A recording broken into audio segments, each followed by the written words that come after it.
بسم اللہ الرحمن الرحیم۔ السلام علیکم دوستو، یہ 12ویں صدی عیسوی کا زمانہ تھا۔ بغداد اس وقت دنیا کا سب سے روشن شہر سمجھا جاتا تھا۔ یہاں علم کی محفلیں سجتی تھیں۔ بڑے بڑے محدث، مفسر اور فقیہ اپنی اپنی مجلسوں میں بیٹھے ہوتے۔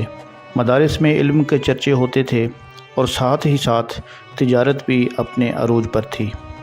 دن رات قافلے آتے جاتے، بازاروں میں رونق لگی ہوتی۔ دور دراز کے ملکوں سے کپڑے آتے، ہندوستان اور چین سے مسالے لے جاتے، ایران سے قالین آتے اور یمن سے خوشبوئیں۔ بغداد کا ہر بازار ایک الگ دنیا لگتا تھا۔ کہیں سونے چاندی کے سکے کھنکتے، کہیں عطروں کی خوشبو فضا کو مہکاتی، کہیں غلام اور باندیاں فروخت ہوتیں، کہیں اونٹوں اور گھوڑوں کے سودے طے ہوتے۔ زندگی بظاہر خوشحال لگتی تھی۔ لوگ اپنے کاروبار میں مصروف رہتے۔ تاجر اپنے مال کو کئی ملکوں تک لے جاتے، وہاں بیچ کر نیا سامان خریدتے اور پھر واپس بغداد لاتے۔ لیکن ایک چیز سب کو پریشان کیے رکھتی تھی، وہ تھی لمبے تجارتی سفر کی مشکل۔ راستے ہمیشہ آسان نہ ہوتے، کبھی بیابانوں کا سامنا ہوتا، کبھی تیز دھوپ کا عذاب، کبھی بارش، طوفان اور کیچڑ، اور سب سے بڑا خطرہ ڈاکو۔ راستے میں ڈاکو گھات لگا کر بیٹھے ہوتے۔ یہ ڈاکو صرف سامان نہیں لوٹتے تھے بلکہ بعض اوقات جان بھی لے لیتے تھے۔ اکثر قافلے لوٹنے کی خبریں بغداد کے بازاروں تک پہنچ جاتیں۔ کوئی کہتا کہ فلاں قافلے سے سب کچھ چھین لیا گیا، کوئی سناتا کہ ڈاکوؤں نے حملہ کر کے کئی جانیں لے لیں۔ اسی ماحول میں بغداد کا ایک مالدار تاجر رہتا تھا۔ اللہ نے اسے خوب دولت دی تھی، گھر میں آرام تھا، دکان پر گاہکوں کی بھرمار تھی، لیکن اس کی نظر دور دراز ملکوں کی تجارت پر تھی۔ وہ سوچ رہا تھا کہ اس بار وہ اپنا سامان لے کر دوسرے ملک جائے گا، وہاں بیچ کر نیا مال خریدے گا، پھر بغداد لا کر منافع کمائے گا۔ اسے یقین تھا کہ یہ سفر اس کے کاروبار کو اور بڑھا دے گا، مگر دل کے کسی کونے میں ایک عجیب سا خوف بیٹھا ہوا تھا، ایک انجانی سی بے چینی، ایک ایسا ڈر جو سمجھ میں نہیں آ رہا تھا۔ اسی دوران بغداد کے مشہور بزرگ شیخ حماد دباس رحمۃ اللہ علیہ اس تاجر سے ملے۔ ان کا شمار بڑے اولیاء اللہ میں سے ہوتا تھا۔ ان کی بات کو لوگ اہمیت دیتے تھے اور ان کی نگاہ سے پوشیدہ باتیں بھی ظاہر ہو جاتیں۔ شیخ حماد دباس رحمۃ اللہ علیہ نے تاجر کو غور سے دیکھا اور کہا، بیٹا یہ سفر مت کرنا، راستہ پر خطر ہے، ڈاکو گھات لگائے بیٹھے ہیں، اگر تم گئے تو نقصان ہوگا، سامان بھی ضائع ہوگا اور جان بھی جا سکتی ہے۔ یہ الفاظ سنتے ہی تاجر کے دل پر خوف چھا گیا۔ ایک طرف تجارت کا خواب تھا، منافع کی امید تھی، اور دوسری طرف جان جانے کا خطرہ۔ وہ کچھ دیر سوچتا رہا اور پھر دل ہی دل میں کہا کہ شاید یہ بزرگ صحیح کہہ رہے ہیں، لیکن اگر میں نہ گیا تو منافع کیسے کماؤں گا، اور اگر گیا اور لٹ گیا تو سب ختم ہو جائے گا، میں کیا کروں؟ پھر رات آئی۔ تاجر اپنے بستر پر بے چینی کے ساتھ لیٹ گیا، ذہن الجھا ہوا تھا۔ ایک طرف شیخ حماد دباس رحمۃ اللہ علیہ کی نصیحت اور دوسری طرف دل کی خواہش۔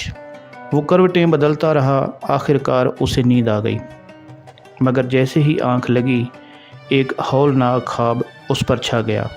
اس نے خواب میں دیکھا کہ وہ ایک قافلے کے ساتھ سفر کر رہا ہے۔ دریاؤں، پہاڑوں اور جنگلوں سے گزرتے ہوئے وہ کسی سنسان علاقے میں پہنچ گیا ہے۔ رات کا وقت ہے، اندھیرا ہر طرف پھیلا ہوا ہے، ہوا کی سرسراہٹ سنائی دیتی ہے، اور اچانک درختوں کے پیچھے سے کئی نقاب پوش نکل آتے ہیں۔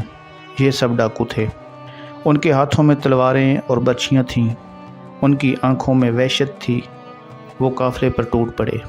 لوگوں میں بھگدڑ مچ جاتی ہے، عورتیں چیخنے لگیں، بچے اپنی ماؤں سے لپٹ گئے، گھوڑے بدکنے لگے، اونٹ دوڑنے لگے، اور ڈاکو ہر طرف لوٹ مار شروع کر دیتے ہیں۔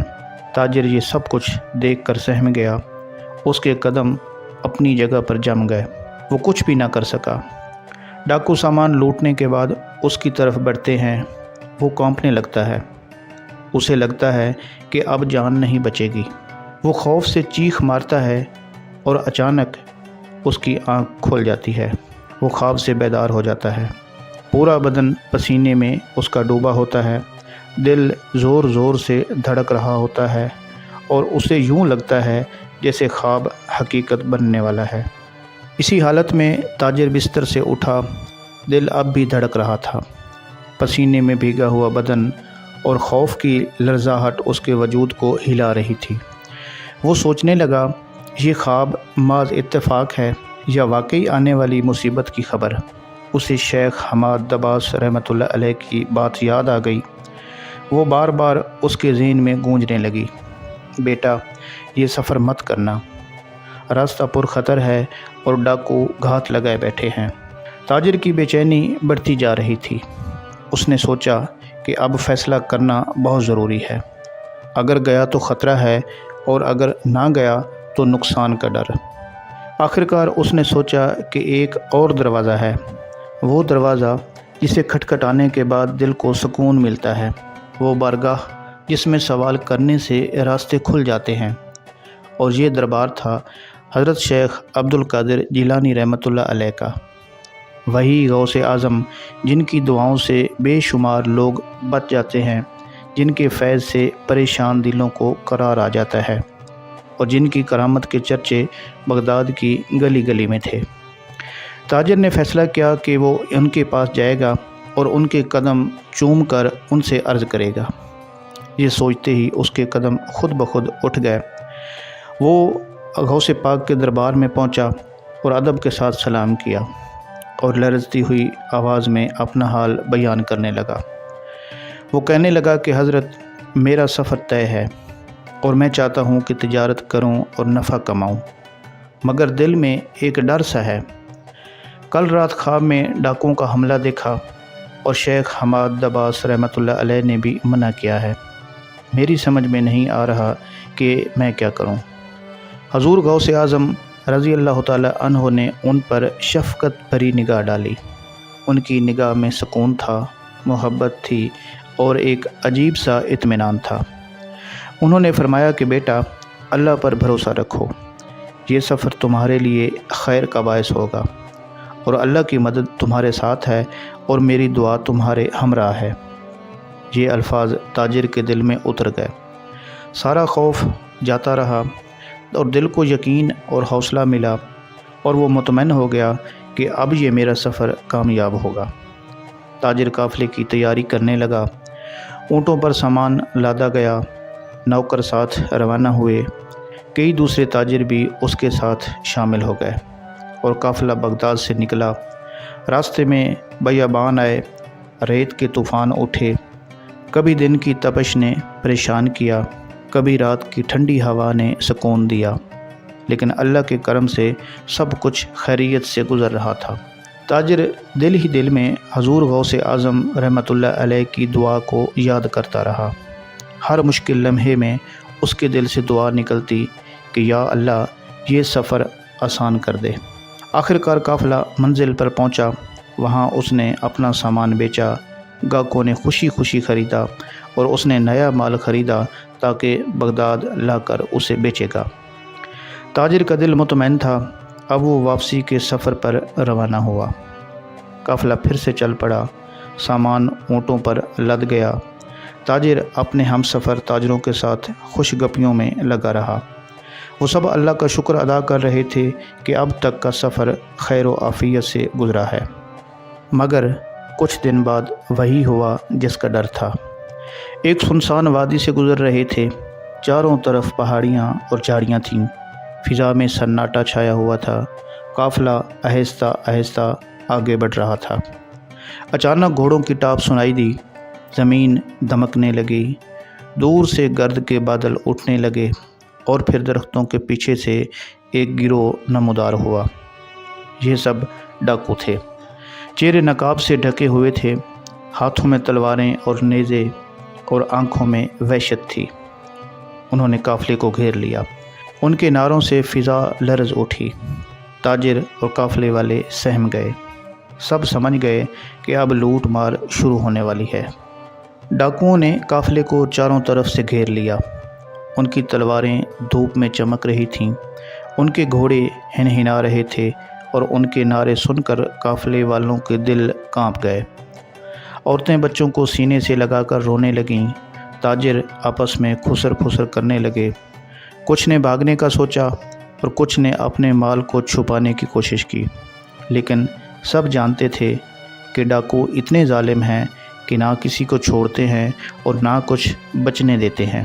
تاجر کے دل کی حالت ناقابل بیان تھی۔ اسے شیخ حماد دباس رحمۃ اللہ علیہ کی بات یاد آ رہی تھی اور ساتھ ہی حضور غوث اعظم رحمۃ اللہ علیہ کی دعا بھی ذہن میں گونج رہی تھی، اور وہ دل ہی دل میں بار بار یہی کہہ رہا تھا، یا اللہ، یہ وہ لمحہ ہے جس سے میں ڈرتا تھا۔ اگر تیرا کرم اور حضور غوث اعظم رحمۃ اللہ علیہ کی دعا نہ ہوئی تو آج سب کچھ ختم ہو جائے گا۔ ڈاکو تیزی سے قافلے کی طرف بڑھے۔ ان کی آنکھوں میں لالچ تھا۔ وہ سامان اور دولت دیکھ کر اور زیادہ وحشی ہو گئے تھے۔ انہوں نے اپنے اپنے گھوڑوں کو ایڑ لگائی اور قافلے پر حملہ کرنے کے لیے لپکے۔ لیکن پھر عجیب ماجرا ہوا۔ جیسے ہی وہ قافلہ کے قریب پہنچے، ان کی آنکھوں کے سامنے اندھیرا چھا گیا۔ انہیں کچھ نظر نہیں آ رہا تھا۔ یوں لگا جیسے اچانک قافلے کے ارد گرد آگ کی ایک دیوار کھڑی ہو گئی ہو۔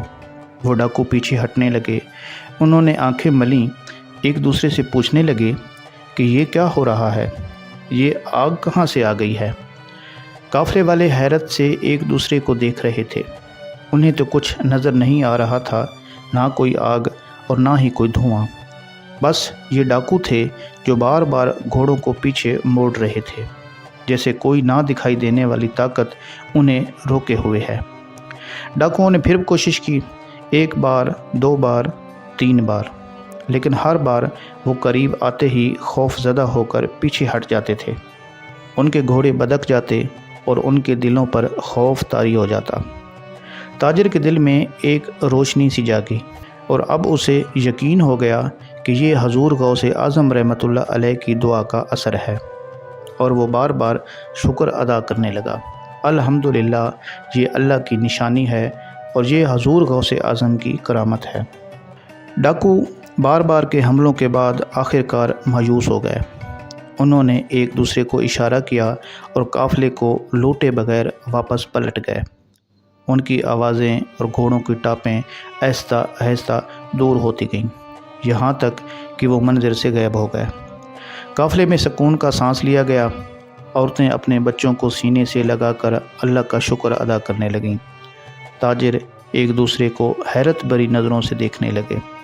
وہ سوچ رہے تھے کہ یہ ڈاکو جو کسی کو نہیں چھوڑتے تھے، آخر آج ہمیں کیوں چھوڑ کر چلے گئے؟ تاجر، جس نے حضور غوث اعظم کی دعا لی تھی، آنکھوں میں آنسو لیے ہوئے بولا کہ بھائیو، یہ سب حضور غوث اعظم رحمۃ اللہ علیہ کی کرامت ہے۔ اگر ان کی دعا نہ ہوتی تو آج شاید ہم سب لٹ گئے ہوتے، ہمارا سامان بھی جاتا اور شاید جانیں بھی چلی جاتی، لیکن اللہ نے اپنے ولی کی دعا کے صدقے میں ہمیں بچا لیا۔ قافلے کے سب لوگ یہ سن کر خاموش ہو گئے۔ ان کے دلوں میں یقین اور عقیدت کا نور بھر گیا، اور وہ سمجھ گئے کہ واقعی نیک بندوں کی دعا کا اثر بہت عظیم ہوتا ہے۔ قافلہ پھر سے اپنی منزل کی طرف روانہ ہوا۔ اس بار سب کے قدم ہلکے تھے اور دل مطمئن تھے، اور زبانوں پر اللہ کا شکر جاری تھا، اور آخر کار وہ بخیر و عافیت بغداد واپس پہنچ گئے۔ شہر کے دروازے کے اندر داخل ہوتے ہی لوگ حیران رہ گئے، کیونکہ سب کو خبر تھی کہ اس راستے پر ڈاکو بہت خطرناک ہیں۔ اکثر قافلے لٹ جاتے ہیں، لیکن یہ قافلہ صحیح سلامت کیسے پہنچ گیا؟ قافلے کے لوگ جیسے ہی بغداد پہنچے، ان کی واپسی کی خبر شہر بھر میں پھیل گئی۔ لوگ دوڑتے ہوئے آنے لگے کہ دیکھیں یہ قافلہ کس حال میں واپس لوٹا ہے۔ اکثر سوچ رہے تھے یقیناً یہ بھی لٹ چکے ہوں گے، سامان گیا ہوگا، کچھ لوگ زخمی یا ہلاک بھی ہوئے ہوں گے۔ لیکن جب سب نے دیکھا کہ قافلہ نہ صرف صحیح سلامت ہے بلکہ مطمئن اور خوش ہے، تو حیرت کے مارے ان کی زبانیں گنگ ہو گئیں۔ کسی نے پوچھا کہ یہ کیسے ممکن ہے؟ وہ ڈاکو تو نہ کسی کو بخشنے والے تھے اور نہ ہی وہ کسی کو چھوڑتے ہیں، انہوں نے تو بڑے بڑے لشکر اجاڑ دیے ہیں، آخر تم کیسے بچ گئے؟ یہ سن کر وہی تاجر آگے بڑھا۔ اس کی آنکھوں میں آنسو تھے اور دل شکر سے لبریز تھا۔ اس کی زبان پر محبت اور عقیدت کے الفاظ تھے۔ اس نے سب کے سامنے پوری کہانی بیان کر دی کہ کیسے شیخ حماد دباس رحمۃ اللہ علیہ نے اسے خطرے سے خبردار کیا تھا، کیسے خواب میں ڈاکوؤں کا خوفناک حملہ دکھایا گیا، اور پھر کیسے حضور شیخ عبد القادر جیلانی رحمۃ اللہ علیہ کی بارگاہ میں جا کر اس نے دعا لی تھی۔ تاجر نے کہا کہ اے لوگو، اگر حضرت غوث اعظم رحمۃ اللہ علیہ کی دعا نہ ہوتی تو آج ہم سب خاک میں مل گئے ہوتے۔ ڈاکو ہم پر حملہ کرنے ہی والے تھے، لیکن اچانک ان کی آنکھوں پر پردہ پڑ گیا اور انہیں یوں لگا جیسے قافلے کے ارد گرد ایک آگ کی دیوار کھڑی ہو گئی ہے۔ وہ ڈر گئے، گھبرا گئے اور سامان لوٹے بغیر ہی واپس چلے گئے۔ لوگ دم بخود ہو کر سن رہے تھے۔ کوئی کہہ رہا تھا اللہ اکبر، یہ کرامت ہے، کوئی کہتا یہ اللہ کے ولی کی دعا کا اثر ہے، اور کوئی عقیدت سے کہہ اٹھا کہ حضور غوث اعظم رحمۃ اللہ علیہ واقعی غوث ہیں، مددگار ہیں، اللہ نے ان کے وسیلے سے اپنے بندوں کو مشکل سے بچا لیا۔ یہ واقعہ دیکھتے ہی دیکھتے پورے بغداد میں پھیل گیا۔ بازاروں میں، مسجدوں میں، قافلوں میں، حتیٰ کہ گھروں میں بھی لوگ اس کا ذکر کرنے لگے۔ کیا تم نے سنا؟ وہ قافلہ جو ڈاکوؤں کے نرغے میں تھا صحیح سلامت لوٹ آیا، اور یہ سب غوث اعظم رحمۃ اللہ علیہ کی دعا سے ممکن ہوا۔ یوں بغداد میں حضور شیخ عبد القادر جیلانی رحمۃ اللہ علیہ کی شان اور زیادہ روشن ہو گئی، اور لوگ آپ کے قصیدے گانے لگے۔ لوگ ان کے دربار میں اور زیادہ عقیدت سے آنے جانے لگے، اور دلوں میں یقین بڑھنے لگا کہ اللہ اپنے خاص بندوں کے ذریعے کیسے معجزے دکھاتا ہے۔ اور وہ تاجر، وہ تو جیسے اپنی زندگی بدل بیٹھا تھا۔ اب وہ صرف مالدار تاجر نہ رہا، بلکہ اللہ کے ولی کا شکر گزار غلام بن گیا۔ وہ ہر محفل میں یہ واقعہ سناتا اور کہتا کہ میں نے اپنی آنکھوں سے دیکھا ہے اللہ اپنے ولیوں کو کس طرح طاقت دیتا ہے، اور حضور غوث اعظم کی دعا نہ ہوتی تو آج ہم سب برباد ہو چکے ہوتے۔ لوگ جب اس کی زبان سے یہ داستان سنتے تو ان کے دل نرم ہو جاتے، آنکھوں سے آنسو بہنے لگتے، اور عقیدت اور ایمان کی روشنی ان کے دلوں میں اتر جاتی۔ تو دوستو، یہ واقعہ ہمیں سکھاتا ہے کہ انسان کتنا ہی طاقتور یا مالدار کیوں نہ ہو، اصل حفاظت صرف اللہ کے ہاتھ میں ہے، اور اللہ اپنے نیک بندوں کی دعا کے صدقے دوسروں کی مدد کرتا ہے۔ جب دل ڈرے اور حالات مشکل ہوں تو اللہ کے دوستوں کے وسیلہ سے دعا کرو، اور یقین رکھو اللہ دروازے کھول دیتا ہے، اور یہ کہ دنیا کی سب سے بڑی دولت ایمان اور یقین ہے۔ وہی دل کو سکون دیتا ہے، وہی خطرات کو ٹالتا ہے، اور وہی انسان کو حقیقی کامیابی تک لے جاتا ہے۔ تو دوستو، یہ تھی وہ ایمان افروز داستان جس نے 12ویں صدی کے بغداد کو ہلا دیا تھا۔ آج بھی یہ واقعہ ہمیں یہی پیغام دیتا ہے کہ اللہ پر بھروسہ رکھو اور اللہ کے نیک بندوں کی دعا کو اپنی زندگی کا حصہ بناؤ۔ اللہ کریم اپنے ان بزرگوں کے طفیل انسان کی مشکلیں آسان فرما دیتے ہیں۔ اللہ ہم سب کا حامی و ناصر ہو۔ اپنا بہت سا خیال رکھیے گا۔ اللہ حافظ۔